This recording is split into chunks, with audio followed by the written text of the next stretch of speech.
Under the golden walls of Buckingham Palace, a secret has finally come into the light. King Charles has been arrested, not for rumor, not for speculation, but after a hidden vault was uncovered, packed with truths the world was never meant to see. What lay inside was darker than anyone imagined. The real truth about Diana's death, secret dealings of the monarchy, stolen wealth, betrayals carved into the very heart of the monarchy. For centuries, the crown stood untouchable, until now. With the king in custody and the vault wide open, one haunting question hangs heavy. What other secrets remain buried? The arrest of King Charles. The morning began like any other in London. It was overcast, cool, and quiet around Buckingham Palace. Tourists had already started to gather near the gates, holding their cameras, waiting to take pictures of the famous guards. No one expected that within the next hour, history would take a turn that would shake the entire nation. At exactly 9 o'clock, the first black vehicles turned onto the Mall, the grand road leading up to the palace. They did not arrive with sirens or flashing lights. They moved in silence, only the deep hum of their engines breaking the still air. These were not ceremonial cars. They were unmarked, heavy, and escorted by police vans. People began to notice the sudden presence of armed officers stepping into position near the gates. The operation had been planned down to the minute. Scotland Yard's Specialist Crime Command, working in coordination with MI5, had prepared for weeks in secret. The warrant had been signed late the night before by a senior judge. Nothing was left to chance. The officers knew exactly where to go, exactly who to secure, and exactly how to move him out of the palace without chaos. At 9:06, the vehicles rolled directly through the main gates. The guards, already briefed in advance, did not resist or question the convoy. Inside the palace, the king was in his private study reading briefing papers and preparing for a small meeting scheduled later in the morning. What he did not know was that the corridors outside were filled with officers. At 9:11, 2 senior officers entered the study with a team behind them. They carried the official warrant, signed and stamped. The king was told that he was under arrest. His face, as described later by those who saw him, turned pale and tense. He stood slowly, adjusting his jacket, and did not resist. By 9:12, he was formally detained. No handcuffs were used, but his every movement was closely guarded.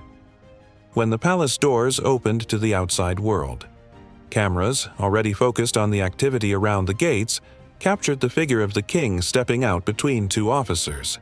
He wore a dark navy suit, the same one he had put on earlier that morning. His hands were held together in front of him, not bound, but stiff and uneasy. He kept his eyes forward, avoiding the small crowd of tourists who were now gasping and pointing. The king was led down the steps, across the short path, and directly into the back of an armored vehicle. The door shut with a heavy thud. The convoy moved within seconds, pulling away from the palace and heading toward a secure location in central London. By 9:30, the news was everywhere and broadcasted by the mainstream media. The words on the screen confirmed what the world was struggling to believe. King Charles III had been arrested. The arrest had not been the work of one group alone. Scotland Yard had taken the lead, but they had been supported at every level. MI5 provided intelligence and surveillance in the weeks leading up to the operation. The Serious Fraud Office, responsible for investigating major financial crimes, had played a role in building the case. Even the Crown Prosecution Service had been brought in early to prepare for the possibility of charges. Every step had been carried out with secrecy. Only a handful of people inside the government knew what was coming. The risk of leaks had been considered too dangerous. If word had spread, the vault at Buckingham Palace could have been emptied, or worse, evidence destroyed. For this reason, the operation had been signed off in the late hours of the previous night and executed within hours. The king was not taken to a local station. The convoy went straight to a high-security facility in central London. The location had been prepared for days, with special rooms cleared and reinforced. Once inside, he was processed like any other detainee. Details recorded, personal items removed, medical checks completed. Though he was not treated roughly, the symbolism was clear. For the first time in modern British history, the monarch himself was no longer above the law. The Metropolitan Police issued the first formal note at 10 o'clock, confirming that a 76-year-old man had been arrested on suspicion of conspiracy, financial misconduct, and obstruction of justice. They did not name him directly in the text, but by then, every camera in the world had already broadcast the truth. For others, especially those who had long suspected secrets hidden behind palace walls, it was a moment of vindication. But one question lingered in everyone's mind. What discovery could justify taking the King of England into custody? The investigation that led here. The arrest of the king did not happen suddenly. It was the result of months of quiet, careful work carried out behind closed doors.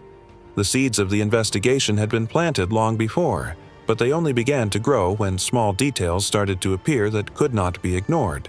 It began with financial irregularities. Analysts inside the government noticed patterns that did not match ordinary royal expenses. Large sums of money seemed to vanish from accounts linked to public funds. Transfers were made through channels that were designed to be invisible, moving money into shell companies and offshore accounts. For years, these movements had gone unnoticed, hidden by the layers of tradition and respect that surrounded the monarchy. But times had changed, and new systems of monitoring left trails that could no longer be erased. The Serious Fraud Office became involved first. Their specialists examined the accounts and confirmed that the movements were not mistakes or clerical errors. They were deliberate. The sums were not small. They added up to millions. From there, Scotland Yard's Specialist Crime Command was drawn in, and a joint task force began to form. As the financial picture became clearer, another strand of information reached investigators. A former employee of the palace, fearful but determined, came forward with documents. This person had seen things that raised alarms: restricted areas inside Buckingham Palace, unusual instructions, and records being handled with unusual secrecy. The documents suggested that a hidden archive existed somewhere within the palace itself. At first, investigators struggled to believe it. A hidden vault, buried under one of the most secure and famous buildings in the world? But the testimony was consistent, and soon more evidence followed. Weeks passed as investigators gathered more details. MI5 became involved, running surveillance operations around the palace. Movements were tracked, deliveries were logged, and patterns began to emerge. Certain staff members entered areas of the palace at strange hours. There were doors and stairwells that were rarely used, but cameras showed activity in those spots during the night. By late summer, the task force had enough to present to a judge. A warrant was signed giving them permission not only to enter the palace but also to seize control of any hidden records and arrest anyone obstructing justice. The timing was crucial. Authorities feared that if the king or his closest circle discovered the investigation, evidence could vanish forever. The decision was made quickly. Within days, the operation was ready. The morning of the raid was not chosen by accident. It was selected for its calm schedule, when the palace was least likely to be crowded with visitors or formal duties. What the investigators did not expect was just how deep the secrets ran.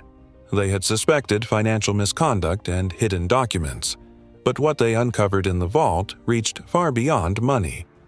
What was actually discovered in the vault? The vault discovery. The vault was not marked on any public plans of Buckingham Palace. It did not appear on tourist maps or architectural drawings. Even many members of the royal household had no idea it existed. It was hidden beneath the east wing of the palace, in an area that had long been restricted. Access was gained through a narrow stairwell behind a locked service door. The stairwell descended into stone steps that looked older than the rest of the palace, almost as if they had been preserved from an earlier era. At the bottom was a reinforced steel door fitted with electronic locks. Few people had ever passed through that door, and fewer still knew what was on the other side. When the task force entered, security officers had to use both mechanical tools and coded authorizations to break the system. It took nearly half an hour. Finally, the heavy door swung open with a groan, revealing a chamber that had been untouched by the public eye for decades. The first inventory shocked even the most experienced investigators. Files stretched back for decades, some bearing the insignia of official departments, others stamped as strictly confidential. Many of the documents appeared to have been removed quietly from government offices over the years. It was clear that they had been hidden deliberately. Among the files were binders filled with reports on financial transfers, evidence of accounts in offshore territories, and letters linking royal signatures to money trails that should never have existed. But that was only the beginning. In another section of the vault, investigators found personal correspondence and reports tied to the late Princess Diana. These were not the ordinary archives that historians would expect. They were private, sensitive records that suggested a very different version of her final years, and of the night she died. In sealed envelopes were memos between officials, discussing surveillance, security failures, and inconsistencies in the public story that had been given after the crash in Paris. The papers hinted at decisions that had been made behind the scenes, decisions never meant to be revealed. Alongside these were folders linked to other members of the royal household.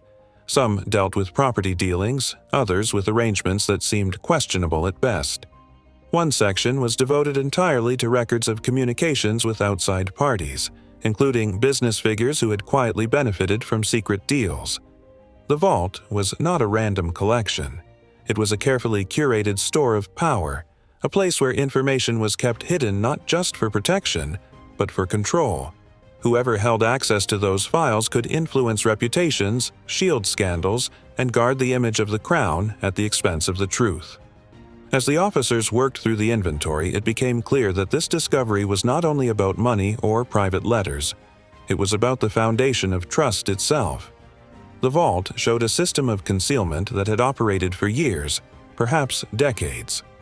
When the first reports from the vault reached senior officials, the decision to move the king into custody was confirmed without hesitation. The secrets stored in that underground chamber were too explosive to ignore. They carried the weight of history, and they explained why the arrest had been necessary. Will these findings shake the very core of the monarchy, or will it answer the unanswered questions in the people's hearts? The darker files of the royal vault. The vault was not only about money or Diana. Hidden among the papers were files marked with the names of nearly every senior royal. Some of the papers went back decades. They showed arguments over succession, private disputes over property, and efforts to silence those who spoke out. There were records of phone calls tapped, staff monitored, and scandals quietly erased before they reached the public. One collection of papers dated back to the reign of Queen Elizabeth II. While she was loved by the public as a symbol of dignity, the files showed a different side behind closed doors. Memos revealed that during moments of crisis, she had approved strategies that placed the monarchy's survival above all else, even above family. After Diana's panorama interview in 1995, documents showed Elizabeth urging her advisors to isolate Diana further, reducing her access and cutting her off financially. There were also notes from the 1970s and 80s showing how she had secretly interfered in government decisions when royal interests were at risk, despite the rule that the crown must remain politically neutral. For the first time, the files showed that Elizabeth had been aware of money being funneled into private estates, using public funds meant for other purposes. She did not stop it. She quietly signed off. One of the largest sections belonged to Prince Andrew. While the world already knew of his scandals later in life, the vault revealed they had started much earlier. Files documented secret payments made to silence accusations dating back to the 1980s.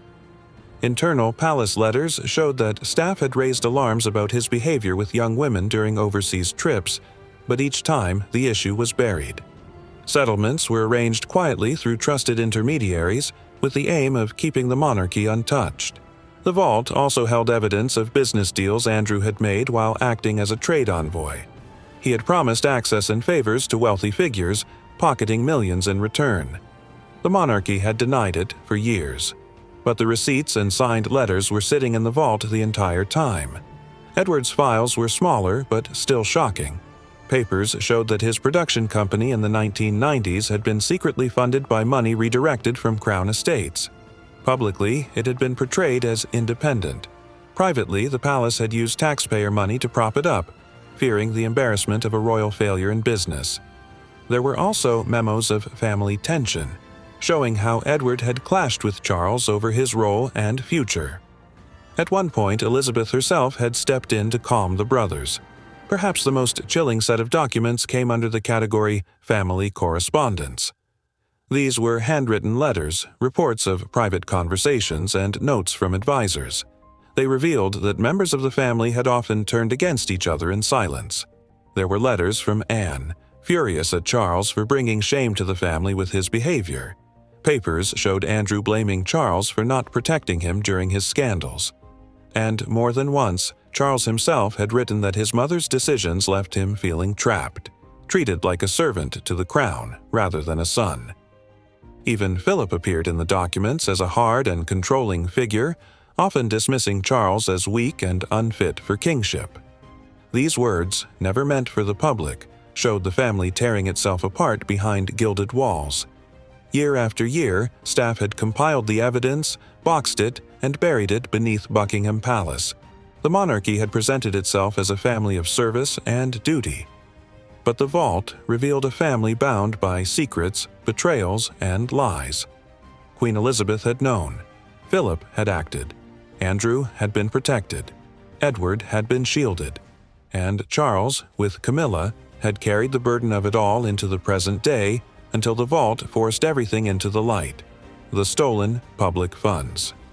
Among the heaviest discoveries inside the vault were the financial records.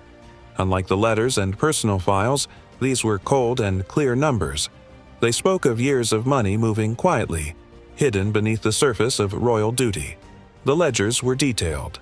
They showed how taxpayer funds, meant for public service, had been redirected. Budgets that were supposed to maintain royal properties had been stretched far beyond what was needed. Extra amounts were moved into accounts under obscure names, then transferred again into offshore banks. The investigators traced some of these funds to the Caribbean. Other accounts surfaced in Switzerland, hidden behind shell companies. Some of the paperwork revealed connections to estates that had been purchased overseas, properties never acknowledged by the monarchy but owned through secret trusts. At first, the sums looked small, buried inside larger reports. But as the files were pieced together, the scale became staggering. Millions of pounds over decades had been siphoned away. Some of it was used for personal luxuries, renovations, jewelry, private travel. Some of it had simply disappeared, dissolved into the maze of offshore accounts where no public eye could follow. What shocked investigators most was how organized the system was. This was not sloppy bookkeeping. It was deliberate. There were cover letters showing how numbers were adjusted before reports were sent to Parliament. There were entire teams of accountants working under orders, ensuring that the real flows of money never appeared in official statements. One file described how public funds meant for community projects had been cut short so that the palace could cover private debts. Another revealed how money from the Duchy of Lancaster, the estate meant to support the reigning monarch, had been diverted to cover losses in secret business ventures. There were also receipts for transactions tied directly to Camilla. Payments disguised as charity support had ended up in accounts linked to her circle of advisors. Similarly, Andrew's overseas trips were repeatedly funded by budgets that had been padded for years, each time explained as trade missions, but shown on paper to be far more extravagant. The scale of it all was undeniable. For generations, the monarchy had been seen as living on tradition, funded by the people but serving in return. The vault exposed a darker truth. The people's money had been treated as personal wealth. When these findings became public, the backlash was immediate. Teachers, nurses, and workers across the country looked at the numbers and felt a deep betrayal. While public services had been stretched thin, while citizens had been told to accept austerity, the palace had quietly siphoned money for itself. Internationally, the shock was just as strong. Foreign governments who had provided support for royal programs discovered their funds had also been misused. What had been presented as cultural partnerships or charity work often ended as private enrichment. The investigators concluded that this was not a mistake of one monarch or one generation. The system had been built over decades, protected by silence and the appearance of honor. Diana's truth. When the vault under Buckingham Palace was opened, Investigators expected to find sensitive files, but they did not expect the weight of the documents tied to Princess Diana. Entire shelves seemed dedicated to her. Some were labeled with plain tags, others with codes, and a few sealed in heavy folders that had not been touched for decades. The first files pulled from the shelves went back to the early 1990s. They detailed her movements, her relationships, and her growing distance from the royal household. It was clear that every aspect of her life had been watched, noted, and preserved. Reports logged meetings with friends, trips abroad, even casual outings. Nothing was too small to be recorded. As the investigators worked deeper into the files, the tone of the documents shifted. Around 1995, when Diana began speaking more openly about her struggles, the files grew more intense. Security reports detailed her phone calls, her visits, and her protection requests. Some papers suggested that her worries about being followed and recorded were not paranoia, as some had once claimed. They were accurate. Surveillance had been real, and the records proved it. Then came the material tied to the summer of 1997. These files were kept in sealed boxes marked as highly restricted. Inside were folders from multiple agencies, some with official government seals.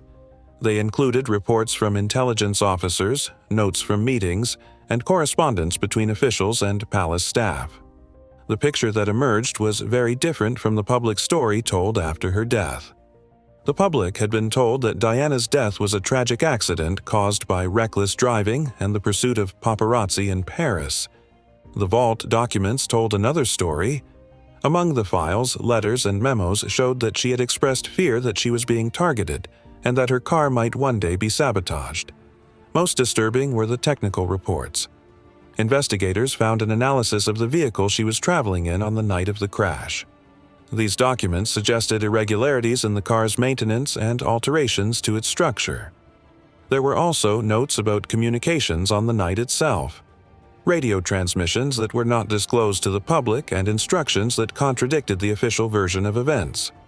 The documents also included photographs, diagrams, and transcripts. Some showed the crash site in Paris, but taken from angles that had never been released. Others included interviews and witness statements that were not part of the official inquest. These accounts pointed to gaps in the timeline, unexplained delays, and contradictions in the movements of key individuals. As investigators pieced through these materials, a clear pattern emerged. The official story had been managed. The public had been given one explanation, but behind closed doors, other possibilities had been raised and quietly buried. One of the most striking findings was a series of communications between officials in London and contacts in Paris during the night of the crash. These messages suggested that decisions were being made in real time about what information should be released and what should be withheld. The emphasis was not on full transparency, but on control. The vault also contained evidence that Diana's activities in the months leading up to her death had been monitored with unusual intensity. There were files on her relationship with Dodi Al-Fayed, her plans to travel, and even rumors of potential future engagements. Reading through the documents, the investigators realized they were looking at a parallel history. On the surface, Diana's death had been mourned as a sudden tragedy. Behind the scenes, powerful figures had worked to steer the narrative, ensuring that certain questions were never answered. For the investigators inside the vault, the effect was heavy. This was not just financial misconduct or hidden correspondence. This was the rewriting of history, hidden away in metal cabinets beneath Buckingham Palace. As the documents were catalogued, the decision was made to preserve every page as evidence. The boxes were sealed again, but this time under the custody of the task force, not the palace. Photographs and digital scans were made immediately to prevent any chance of disappearance. For the public, when the truth eventually emerged, it was devastating. People who had mourned Diana for decades now saw proof that their questions had been valid all along. The belief that her death had been more than an accident was no longer speculation. The vault confirmed that at the very least, key truths had been hidden. But that's not all. What they found next was more shocking. Camilla's dealings. Among the stacks of documents found in the vault, a large section was tied not to the late Queen, not to Charles himself, but to Queen Camilla. At first glance, they looked like business records and routine correspondence. But as investigators went deeper, the picture shifted. The files revealed contracts signed in Camilla's name or through trusted associates. Many of these contracts linked to private companies, some registered overseas, far away from British oversight. Payments traced from these companies often circled back into personal accounts or discreet trusts. The amounts were not small. They totaled millions, sometimes connected to land deals, sometimes tied to cultural programs that never fully took place. One box contained letters that showed Camilla's personal influence on these arrangements. She had written instructions, using intermediaries to secure funding or approvals. The document suggested she had more reach over financial and political matters than many had believed. While the monarchy had always claimed neutrality, the records painted a different story, one where private benefit and royal influence overlapped. There were also communications with foreign dignitaries and wealthy business figures. Some exchanges showed her promising access in return for financial support. Others tied her to the movement of funds that eventually vanished into shell accounts. For investigators, these papers were proof of dealings that could no longer be dismissed as rumor. The most damaging revelation came from internal palace memos. These documents showed that senior staff had raised concerns years earlier about Camilla's network of advisors and her private financial decisions. Instead of being addressed, those concerns had been buried. The vault made it clear. The warnings had been real, and they had been ignored. When the files became public, the fallout was swift. Camilla, who had fought for decades to be accepted by the people, suddenly found herself painted in the darkest light. However, this is not all. What do you think was discovered next? A nation in shock. The arrest of King Charles, the revelations about Diana, the stolen funds and the secret dealings shook the nation to its core. Britain, a country where monarchy was woven into daily life, suddenly faced the reality that the institution it had cherished was stained by corruption and betrayal. Crowds filled the streets outside Buckingham Palace. Some came in anger, shouting for justice. Others came in silence, standing with tears in their eyes, unable to process the scale of the fall. For many, the monarchy had been more than a government body. It had been a symbol of continuity, a thread tying generations together. That thread had now been torn apart. Princess Anne, once respected for her loyalty, became a face of quiet disappointment. She carried herself with dignity, but those close to her knew she was broken by what her family had done. Camilla withdrew entirely, her reputation in ruins, her role in history forever marked. The younger royals remained in the shadows, uncertain whether they had a future or whether the institution itself was too damaged to survive. The sense of betrayal was not limited to Britain. Across the world, people looked on in disbelief. The downfall of a king was not just a British scandal. It was a global story. Nations that had ties to the crown began asking questions. What did this mean for the Commonwealth? What did it mean for the countries that had kept the monarch as head of state? Inside Parliament, the debate turned fierce. Could the monarchy survive? Or had the vault's revelations destroyed it beyond repair? For the first time in centuries, voices began calling for a new system, one free from the shadows of royal secrecy. However, one thing was clear: history had changed forever. A throne that had once seemed unshakable was now cracked beyond recognition. The people had seen the truth, and no matter what came next, the age of blind reverence was over.